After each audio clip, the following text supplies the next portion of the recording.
Hello everyone, welcome to the Lightning Ball channel. If you haven't yet subscribed to my channel, please do so and activate the notification bell. Your support fuels my continued efforts. In our previous episode, we discussed how Rimuru dispatched his subordinates to the territories of each demon lord and set up transfer magic circles during the 5 months while the enemy, Michael, was recuperating. Rimuru's war preparations ensured demon lords could cooperate swiftly once the war began.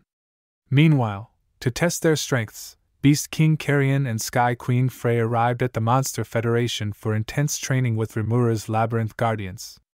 In this episode, we will delve into the battles that occurred inside the labyrinth and the emergence of Rimuru's portrait in the black market. Let's get started. Upon returning to the Monster Federation, Rimuru heard about a battle that had taken place in the labyrinth between Benimaru and Carrion. Driven by intense curiosity, Rimuru immediately summoned Benimaru to inquire about the details. First, let's talk about Carrion. After awakening, Carrion's existence points increased by 2 million, reaching a total of 2.77 million. Additionally, leveraging the Beastman's racial ability to transform, Carrion could temporarily triple his physical abilities. Benimaru and Beast King Carrion were already old rivals. During a previous diplomatic visit to the Beast Kingdom led by Benimaru, he had provoked Carrion and was subsequently taught a lesson. Therefore, in this special training session in the labyrinth, Benimaru was the first to face Carrion in combat. Benimaru began by stating the outcome: he had won, but it was a close victory. Rimuru nodded in acknowledgement. He had no doubts about Benimaru's victory, but he was somewhat troubled to hear that the win was a narrow one. Given that Benimaru was one of the Monster Federation's strongest subordinates, his power should have far surpassed Carrion's. To clear up Rimuru's confusion, Seal immediately projected the recorded imagery of the battle into Rimuru's mind. The training ground of the labyrinth showcased Benimaru wielding an okachi wrapped in black flame, and Carrion armed with his tiger dragon halberd. At the moment their weapons were poised, Carrion moved swiftly as water, sinking his stance and then instantly turning into light. Yes, his body disintegrated into sentient particles of light that struck at Benimaru at hundreds of times the speed of sound. Each particle beam attack was capable of contracting and expanding at will. This technique, known as Burst Roar, was a special skill Carrion had acquired during training with Milim following his awakening. On the other side, Benimaru, due to the rapid developments, could only rely on his instincts to maximize his invisibility technique, turning into a mirage to swiftly dodge the attack. However, what Benimaru hadn't anticipated was that these light particles possessed Carrion's will. Not only were they incredibly fast, but they could also track their target. Before Benimaru could fully react, the particles of light had already pierced through his body. Unfortunately for Carrion, although his skill was powerful since his will touched upon the domain of ultimate skills, it still fell short in will power compared to Benimaru, who skillfully utilized his ultimate skill. Thus, even though the light particles pierced Benimaru's body, they did not inflict fatal damage. Consequently, Carrion's defeat was inevitable.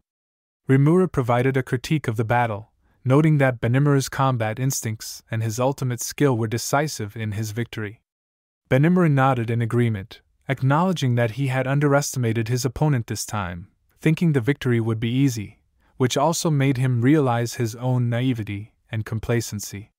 Rimuru nodded in satisfaction, pointing out that continuous victories could lead to complacency, so he was very glad that this combat training happened just before the impending Great War. Benimaru expressed his gratitude to Rimuru-sama for the insights, vowing to reflect deeply and continue striving for improvement. After his battle with Benimaru, Carrion proceeded to challenge the labyrinth from the 51st floor, where he successively defeated Gadra and Adelman, who had returned to adjust the transfer magic circle. Carrion then advanced directly to the 80th floor, where he was confronted by Kumara, the guardian of the 90th floor. It was actually Kumara's own suggestion to face Carrion earlier than scheduled, considering that Zegion's combat power significantly surpassed Kumara's. Benimaru agreed to this request. As soon as the battle commenced, Kumara unleashed her full strength, while Carrion, as usual, initiated with Burst Roar, transforming himself into multiple streaks of light that attacked Kumara from all directions with the speed of lightning. Kumara, taking no chances, immediately activated gravity control, propelling herself into the air. Just when Kumara thought she had evaded all attacks, Carrion's lights abruptly made a 60-degree turn. Although they didn't strike a vital spot, they penetrated Kumara's thigh. This strike was actually a fluke. The significant alterations in gravity caused a distortion in space, which inadvertently guided the burst roar's light particles to their target. Feeling intense pain, Kumara opted not to counterattack but instead summoned her tailed beast to replace her legs for mobility. On the other hand, the failed ambush reverted Carrion to his original form, and he drew his tiger dragon halberd, eyeing Kumara carefully as he prepared his stance. Kumara and Carrion eyed each other, and amidst the ensuing silence, in the instant their gazes intersected, Kumara whipped her 9 tails and launched a 9-tail piercing strike, diving at Carrion with such speed that even the surrounding air vibrated violently. Watching Kumara approach like a fierce storm, Carrion remained composed, pressing down on his massive weapon to unleash a beast particle cannon. In a flash, brilliant light burst from the end of the halberd, illuminating the surrounding space in dazzling white light. When the light dissipated, Carrion's halberd was cracked, breaking into fragments that fell to the ground, seemingly heralding Kumara's victory.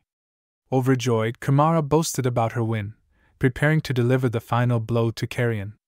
However, an unexpected twist occurred. Accompanied by a naive remark from Carrion, Kumara's heart was suddenly pierced by a blade, splattering blood across the ground, rendering her unable to control her body as she fell.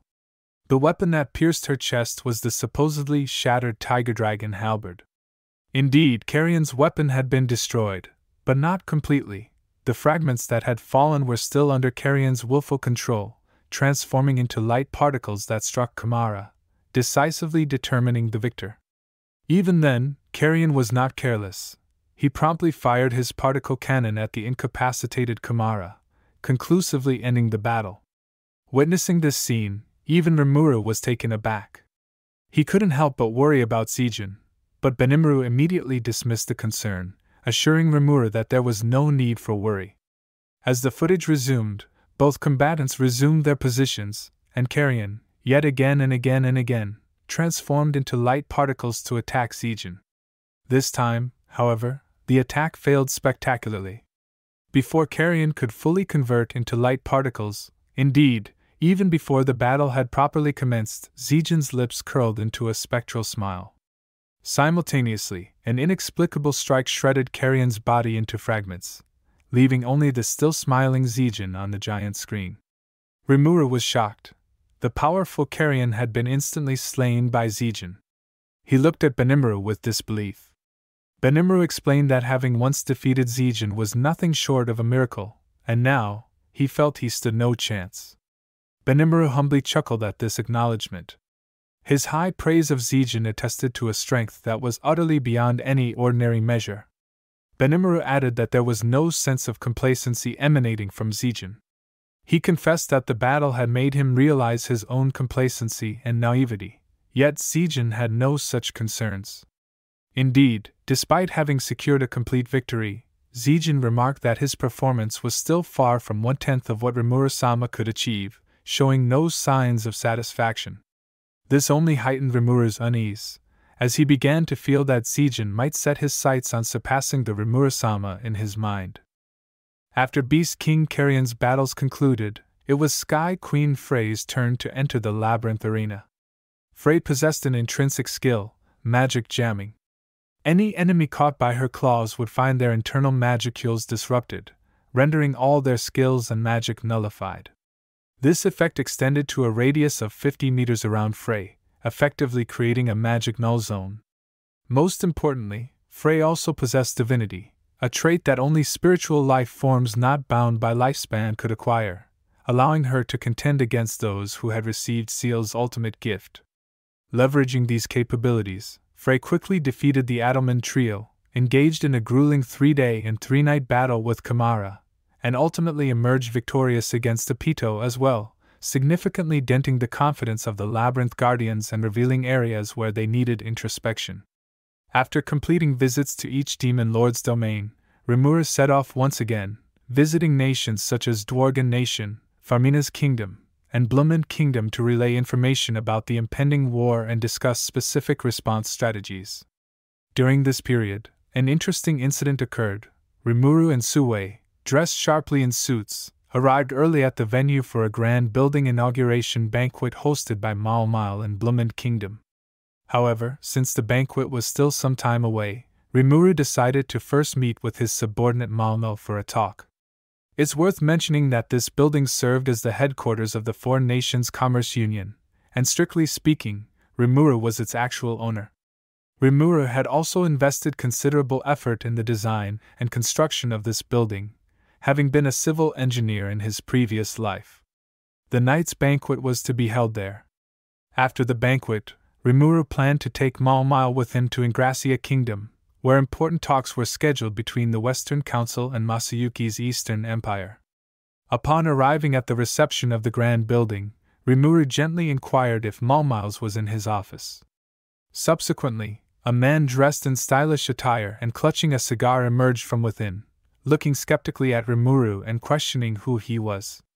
When Rimuru announced his name and requested the receptionist to inform Mal of his arrival, the receptionist's face turned pale, and she quickly reached for a crystal ball used for communications. Rimuru watched this scene with satisfaction. However, the seemingly gentlemanly man suddenly intervened, stopping the receptionist.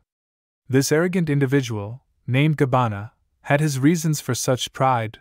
The Gabbana family had once presided over the Gabbana Trading Group, which had joined the underground organization known as the Three Drunken Sages, alongside Mal, Rimuru, and Elmesia.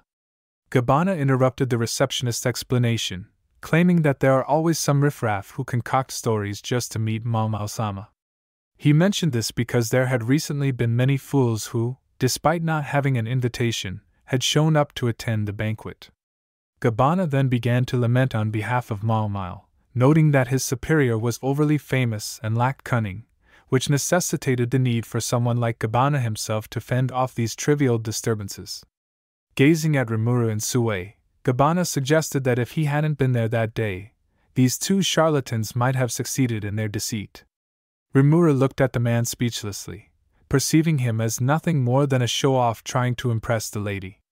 Souei indicated he would handle the situation, his voice carrying a hint of anger, as he stared intently at Gabbana. Rimuru quickly intervened to prevent Souei from losing his temper, pointing out that although the man's attitude was poor, his position was not unjustified. Perhaps his behavior was a result of dealing with too many deceivers. Secondly, since Gabbana was a talent painstakingly cultivated by Mal, even if he made minor mistakes, Rimuru was willing to forgive him. As Rimuru was calming Souei down, the receptionist suddenly cried out in alarm, pointing at Rimuru and informing Gabbana that the visitor before them was indeed Rimuru-sama, as he matched perfectly with the portrait in Mal-sama's office, leaving no room for error. Upon hearing this, Rimuru was momentarily confused about what portrait they were referring to. He recalled that Mal had a portrait of him in his residence, but he wasn't aware that one was also displayed in his office. Mal always seemed like an eccentric figure, and given that Rimuru's original appearance was modeled after Miss Shizu, it made sense that the portrait would be captivating. However, Rimuru thought his own appearance was more akin to that of a grade schooler, theoretically not that charming. It was at this moment that Rimuru realized, since evolving into a true dragon, his appearance had matured to resemble that of a high school girl. Although still flat-chested, the portrait likely looked quite appealing. Internally, Rimuru was opposed to the idea of his portraits being circulated. He also couldn't stand the thought of being stared at for a portrait session, so if it were necessary, he would prefer Seal to handle it. Meanwhile, Gabbana was staggered with astonishment, struggling to believe that the person in front of him was Rimuru-sama. He began to convince himself, arguing that Rimuru-sama, a demon lord who ruled over vast territories, couldn't possibly be traveling with just one guard. It simply didn't add up. Upon reflection, Rimuru remembered that due to the rush of the occasion, he had neglected to inform his party of this visit, much to Shuna's displeasure. The receptionist, while sharing the sentiment, confirmed the reality that the individual before them was indeed Rimuru-sama. Gabbana panicked, arguing that a demon lord would not typically approach the reception desk to inquire personally about Mao's availability. His voice choked up as he spoke, clearly struggling to deny the truth. Acknowledging it meant admitting he had nearly turned Rimuru-sama away, a grave error. Observing Gabbana's distress, Rimuru decided not to further complicate matters for the gentleman. He reassured Gabbana that the oversight was not his fault, and that he would not pursue the matter further. Rimuru then kindly requested that Gabbana relay a message to Mao. Upon hearing this, Gabbana's expression brightened immediately. Rimuru nodded in approval, and Gabbana, moved to tears, gratefully accepted the task. Despite the initial misunderstandings, Rimuru was finally able to meet with Mao. After meeting Mao, Rimuru inquired about the portrait of himself. Mao hesitated in his response. Souei directly pointed out that Mao possibly had acquired the painting from the black market.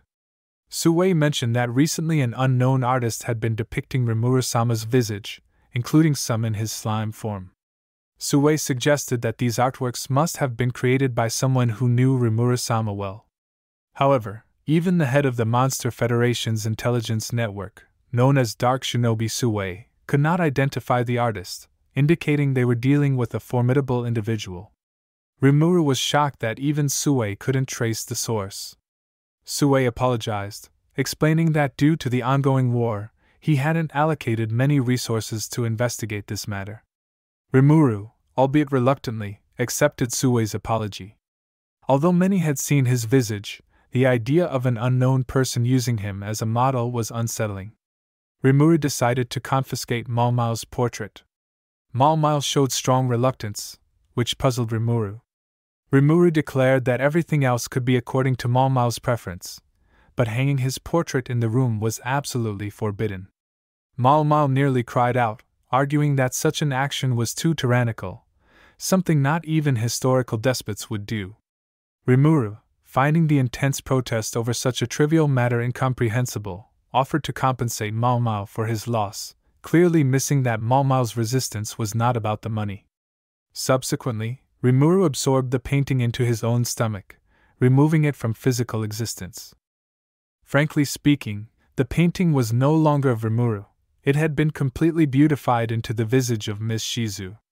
Mao was nearly in tears, explaining that it was the portrait of Rimuru-sama that had motivated him tremendously at work.